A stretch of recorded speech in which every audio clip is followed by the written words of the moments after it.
जाएगा। और ये वक्त की जो जायदाद रहती है वो अल्लाह की जायदाद रहती है।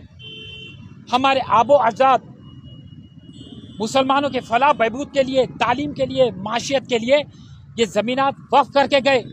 और आज नरेंद्र मोदी ये हमारी वक्त की जायदाद छीनना चाह रहे हैं। आखिर क्यों नरेंद्र मोदी?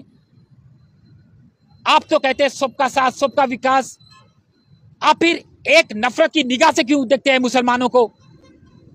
सारे हिंदुस्तान में बड़ी शर्मिंदगी से कहना पड़ रहा है कि जो बजट आया बीजेपी की हुकूमत के जानिब से अक़लियतों के लिए सिर्फ 3000 करोड़, शर्म आ रही बोलते हुए भी, पर आपको शर्म नहीं आई वो पेश करते हुए।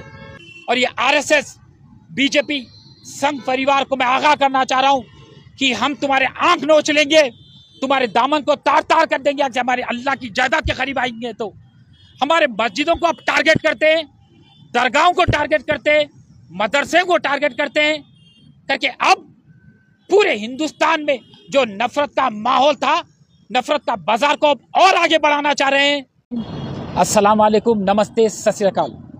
आज फिरोज खान साहब की ज़ेरे सदारत में हम सब डॉक्टर BR अम्बेडकर के स्टैचू के नीचे एहतजाज कर रहे हैं। और ये एहतजाज वक्फ अमेंडमेंट बिल को लेकर है। 4 दिन कबल यूनियन माइनॉरिटी अफेयर्स मिनिस्टर किरण रिजिजू वक्फ अमेंडमेंट बिल को लोकसभा में पेश करते हैं, गुफ्तगू होती है, उसके बाद में वो बिल को जॉइंट पार्लियामेंट्री कमेटी को भेजा जाता है जांच के लिए और गौर व फिक्र के लिए। मैं आपको बताता चलूं कि ये बिल अनकॉन्स्टिट्यूशनल है, एंटी मुस्लिम है। ये बिल आर्टिकल 14, 15, 25 को वायलेट करती है। सुप्रीम कोर्ट का ऑर्डर है, once a waqf it is always a waqf. अब नरेंद्र मोदी की हुकूमत फिर से निशाना तानती है मुसलमानों पर, हमारे मसाजिदों पर, दरगाहों पर, वक्फ की जायदादों पर। और आपको बताता चलूं कि सारे हिंदुस्तान में 10 लाख एकड़ वक्फ की जायदाद है। पहले नंबर पे है डिफेंस, उसके बाद में रेलवेज, उसके बाद में वक्फ की जायदाद। अब आरएसएस बीजेपी संघ परिवार के निशाने पे है वक्फ की जायदाद। और इस बिल में पूरा वक्फ बोर्ड को कमजोर कर दिया जा रहा है। और ये बिल मनचाहे वक्त को ही हटा देना चाह रही है। अगर मनचाहे वक्त ही हट जाएगा तो किस तरीके से हमारी वक्त की जायदाद की हिफाजत कर सकेंगे हम? नरेंद्र मोदी हर वक्त मुसलमानों पे अजियत करते गए, ट्रिपल तलाक के बिल को लाकर, यूसीसी को लाकर, सीए को लाकर, और अब ये वक्फ अमेंडमेंट बिल। और ये बिल के तहत पूरा इख्तियार दिया जा रहा है डिस्ट्रिक्ट कलेक्टर को, डिस्ट्रिक्ट मजिस्ट्रेट को। वक्त के जो जायदादों पर मसले है, मसलाहिल है, उसका जो फैसला सुनाने वाले क्या डिस्ट्रिक्ट कलेक्टर सुनाएगा? क्या आपको पता नहीं कि डिस्ट्रिक्ट कलेक्टर कैसा मुंतखब होता है? रियासत हुकूमत के जानिब से मुंतखब होता है। तो क्या आप उन्हें सुनाएगा? और ये वक्त की जो जायदाद रहती है वो अल्लाह की जायदाद रहती है। हमारे आबो अजाद मुसलमानों के फलाह बहबूद के लिए, तालीम के लिए, माशियत के लिए ये ज़मीनात वक्फ करके गए। और आज नरेंद्र मोदी ये हमारी वक्त की जायदाद छीनना चाह रहे हैं। आखिर क्यों नरेंद्र मोदी?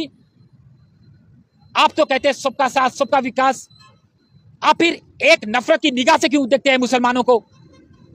सारे हिंदुस्तान में बड़ी शर्मिंदगी से कहना पड़ रहा है कि जो बजट आया बीजेपी की हुकूमत के जानिब से अक़लियतों के लिए सिर्फ 3000 करोड़, शर्म आ रही बोलते हुए भी, पर आपको शर्म नहीं आई वो पेश करते हुए। रियासत तेलंगाना में अक़लियतों का बजट सिर्फ रियासत तेलंगाना में 3000 करोड़ है।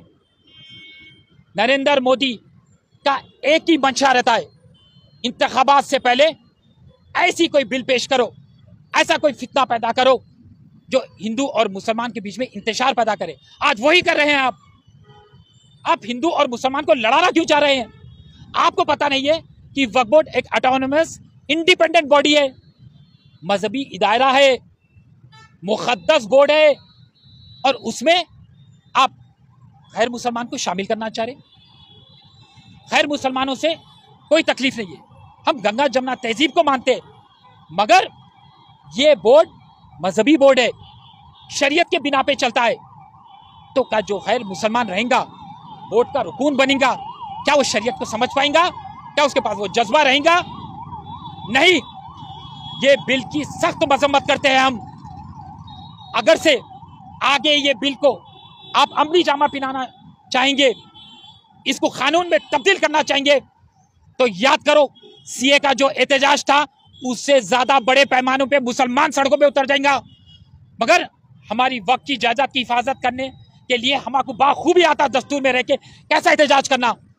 और ये आरएसएस बीजेपी संघ परिवार को मैं आगाह करना चाह रहा हूं कि हम तुम्हारे आंख नोच लेंगे, तुम्हारे दामन को तार तार कर देंगे। हमारे अल्लाह की जायदाद के करीब आएंगे तो हमारे मस्जिदों को अब टारगेट करते हैं, दरगाहों को टारगेट करते हैं, मदरसे को टारगेट करते हैं, करके अब पूरे हिंदुस्तान में जो नफरत का माहौल था, नफरत का बाजार को अब और आगे बढ़ाना चाह रहे हैं। अरे अभी आपकी हुकूमत आई, आते ही एक बिल पेश कर डाले, हिंदू और मुसलमान को लड़ा रहे, मुसलमानों में फिरका परस्ती को आगे बढ़ा रहे आप। हमारे जो मुसलमानों के फिरके हैं उसमें एक फूट डालने की कोशिश कर रहे। पर मुसलमान ये अहद कर लिया कि ये बिल की तो हम मजम्मत करेंगे। इंडिया अलायंस पूरी मजम्मत कर रहे हैं, पूरे रुकने पार्लियामेंट ये बिल को ले लेकर। और आप समझेंगे कि हम खामोश बैठेंगे? नहीं, हम फिरोज खान के जेर सदारत में आज तकलीफ से, बड़ी मायूसी से, मुसलमान की माशी हालत को मद्देनजर रखते हुए, सच्चार कमेटी को नजर रखते हुए, सुधीर कमीशन को नजर रखते हुए आज हम आगे एहतजाज कर रहे हैं। हर वक्त मुसलमान के ऊपर निशाना डाला जा रहा है। नरेंद्र मोदी आखिर आप क्या चाह रहे हैं कि हम ये मुल्क छोड़ के चले जाना? आप शायद आपकी फौत के बाद आपको जलाया जाएगा, उस फिजाओं में आप बिखर जाएंगे, मगर हमारे